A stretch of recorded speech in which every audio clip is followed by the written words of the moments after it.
magsasaing ng bangaws ngayon. Tapos ating ipiprito, tapos ating gaganaan. Tapos kung may natira, ating tuturtahin. Ayos.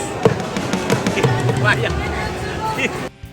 Di are, ating hugasan na yung ating bangos. Yan, nabiyak-biyakan na. Nasaid na natin ng ng mga kaliskes.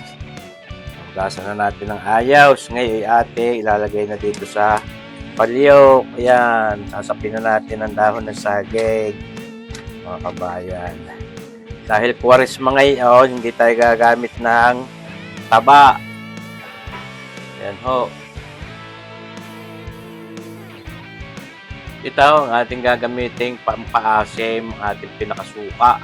Panuka, kung tawagin namin yan, kalamyos na tuyong yan, tsaka itong kipil na ito. At santyahin din natin. At hindi man maganda pagka sobrang asim. Ayan.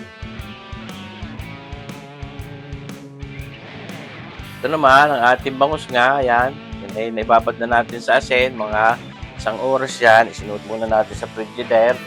Ang ating mga bangus nito, sinaid natin mga kaliskis na yan. Hugasan ng ayos. Ngayon ay ating sasalansan yun dito sa ating palyok. Pero bago natin nilagay diyang isa-isa, ating lalagyan din ng dahon ng saging.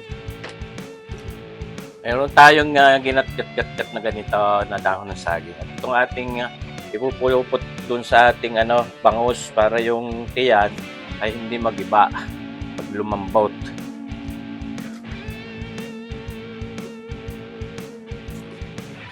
Yan, ating babalutin lang yung papaganto.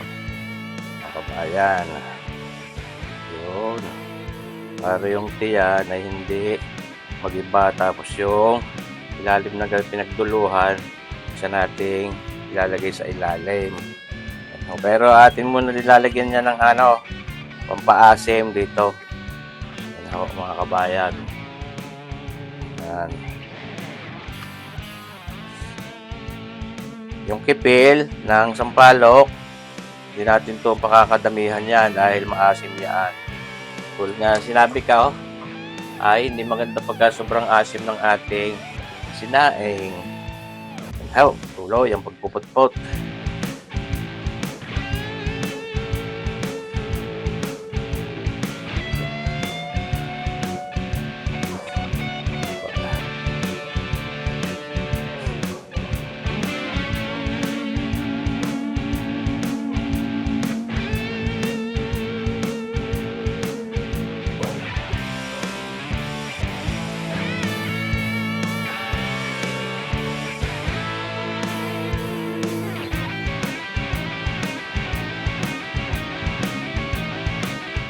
Maganda rin naman pagka may maliit-liit nga at siyempre para ubos agad.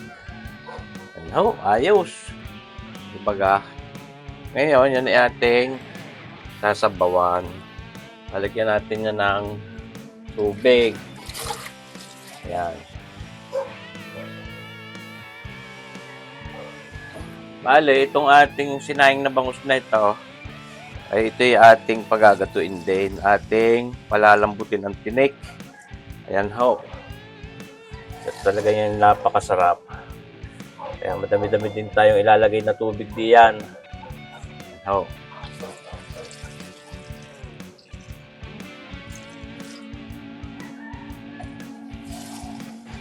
Mga 2 litro ang ilalagay natin tubig. Yun, ayos na. Tapos, dadagdagan din natin yan ng asin. So, ating asin, dadagdagan natin yan. Ayos. Pwede ng isa lang. Pwede ng isa lang. Ngayon, ating isasalang na.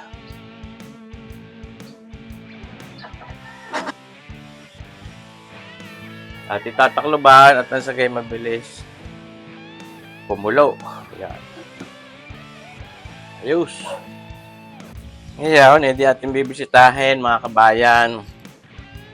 Yun na. Ating bangus na yan. Pahihinain natin ng apoy. Kita niyo ba ito? Siyempre, para yan ay may karikit na kulay, lalagyan natin yan ng toyo. Toyo, mga kabayan. Mga isang kutsarita. Inhaw, para yung ating pinakapatis ay medyo tumingkad ang kulay. Yun. Kabayan. Mas enticing. Ating pinahinaan ng apoy at ating uling kukulubin yan. Tatakpan natin. Ayan mga kabayan, ating bubuklatin. Ayan ho, nag-i-juice na ang patis natin. Diba gaho? Nga. Lambot na. Lambot na ating titimusan. Ang sigurado. Timusay. Nga.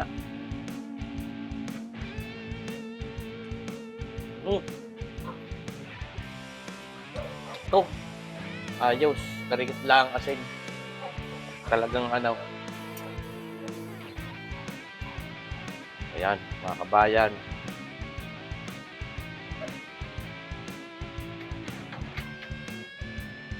Oh my God. Napakasarap nito. Pag nag-reduce pa ng karikit ang patis nito, ating paigay. Yan ay pwede ng pwede nating itong ipiritaw. Pagka na-iprito yung ating gagataan, pwede din. Parang tulingan, yung ating ginagawa sa tulingan. Ayan ho, mga kabayan. Yan ho, malambot na. Yan, ito ay pagkalipas ng mga 2 oras na pagpapakulo. Hindi natin binuklat. Ayaw sa ating taklo at pahihinahin natin ang apoy ulay. Yan.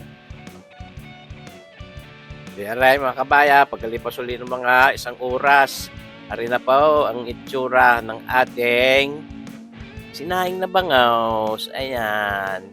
Talaga namang panalong-panalo. Sarap niyan. Yan po ay gato na ang halos ang tinik niyan. Kaya babawasan na natin ang patis. Siyempre naman baka maigayan ang masarap niya. Kaya pinamihan din natin ang patis mga kabayan. Ay panalong-panalo. Patis palaang ay pang-ulam na mga kabayan. Di yan. Pagkagayan na isaing natin. Pagka napalamig na ilagay sa frigidaire, pwede nyong ipirito din iyan. Tapos ay pwedeng gataan. Ay di nasa sa inyo na. Yan ho. Ay ito ating pinabaw sa patis na ito. Panalong-panalo. Paborito ko din naman ang patis ng bangaw. So ayun ho. Sana naibigan yung mga kabayan itong ating lutong ito ng sinaing na bangaw sa palyawk. O mga kabayan, abangan nyo pa rin sana ang ating mga susunod na videos. Mabuhay tayong lahat. God bless!